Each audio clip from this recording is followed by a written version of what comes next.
What do you do when life does not go your way? Most people try to control the outside world. They try to control other people's opinions, the timing of events, the outcome of every decision, and the way life treats them. But the more they try to control everything, the more exhausted they become. Meditations by Marcus Aurelius offers a different kind of strength. Marcus was not writing as a motivational speaker. He was a Roman emperor writing private notes to himself while facing war, political pressure, betrayal, sickness, and the constant reminder that power does not protect anyone from suffering. That is what makes this book so unusual. It was not written to impress an audience. It was written as a tool for inner discipline. Marcus was trying to remind himself how to stay calm, useful, humble, and honorable in a world he could not fully control. The first lesson is simple, but difficult. Separate what is in your control from what is not. You do not control the weather. You do not control the economy. You do not control whether someone appreciates you. You do not control the past. You do not control every result of your work. But you do control your judgment, your actions, your attitude, your honesty, and your next choice. This distinction is the foundation of Stoic thinking. Anxiety grows when we spend our energy fighting things that are not ours to command. Peace grows when we put that energy into what is actually ours, our character. For Marcus, character mattered more than comfort. He constantly reminds himself that the goal is not to have an easy life. The goal is to live rightly inside whatever life gives you. If someone is rude, your task is not to become rude in return. If a plan fails, your task is not to collapse. If people misunderstand you, your task is not to abandon your values just to be approved.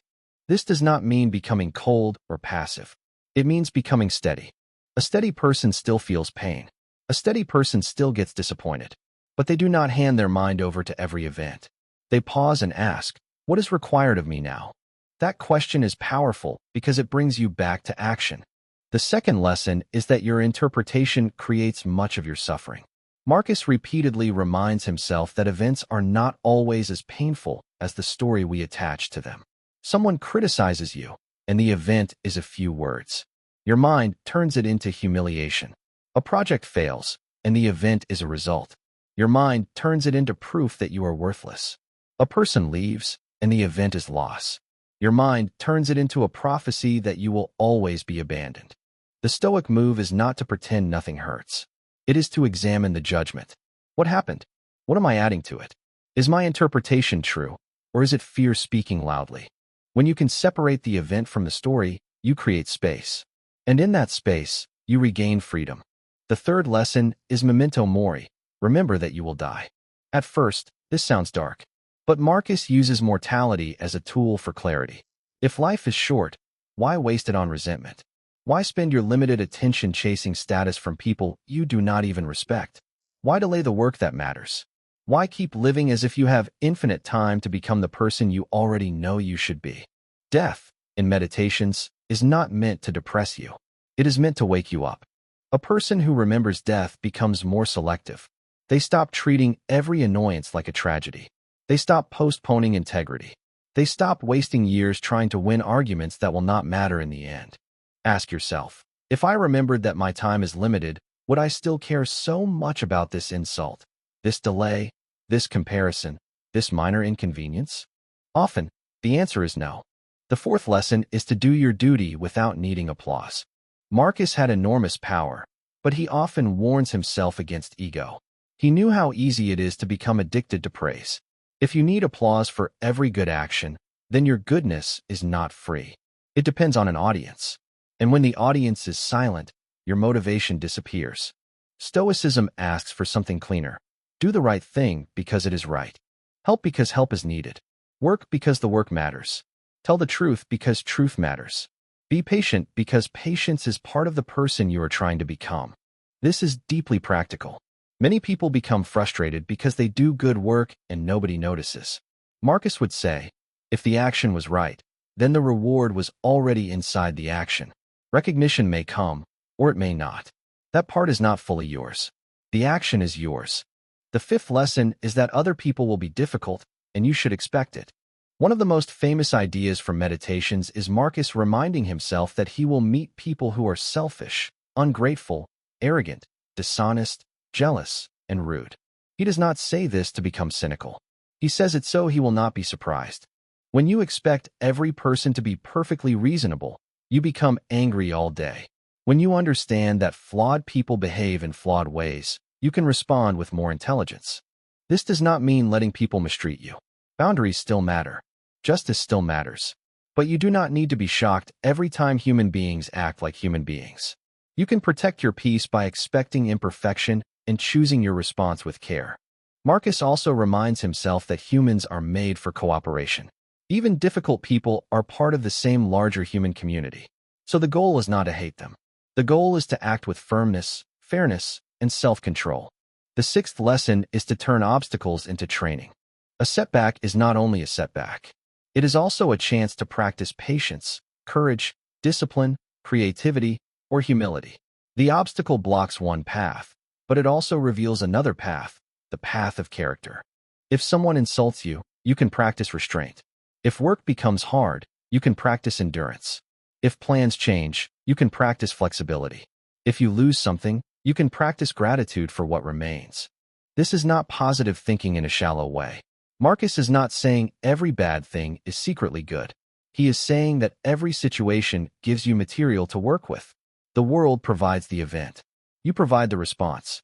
And the response is where your power lies. So how can you use meditations today? Start each morning with one question. What is in my control today?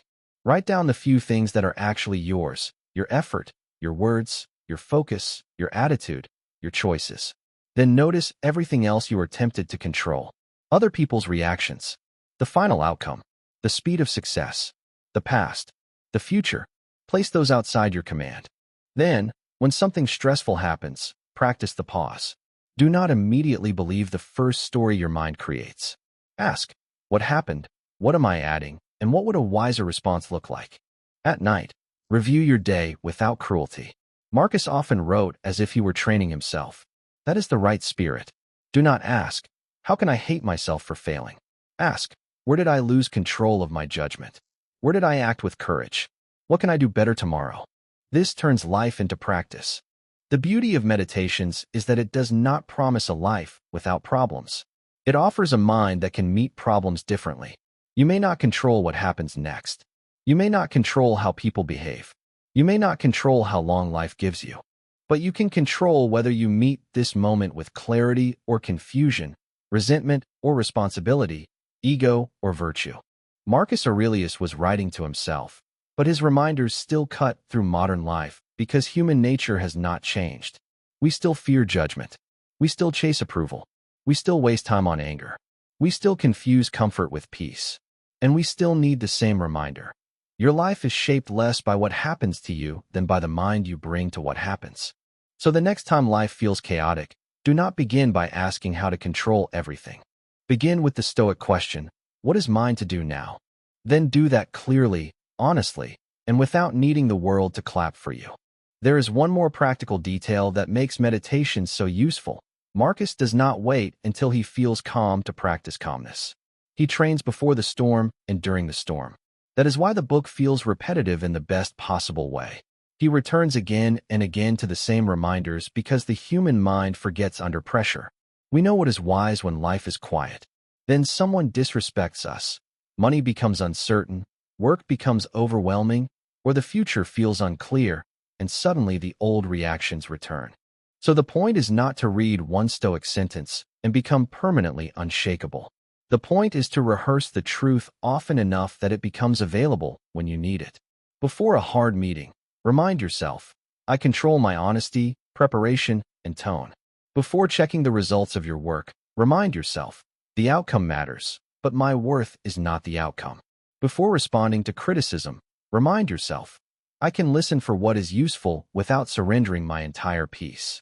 This is why Meditations is less like a normal book and more like a mental training manual. You do not simply finish it. You return to it. You use it to correct your attention.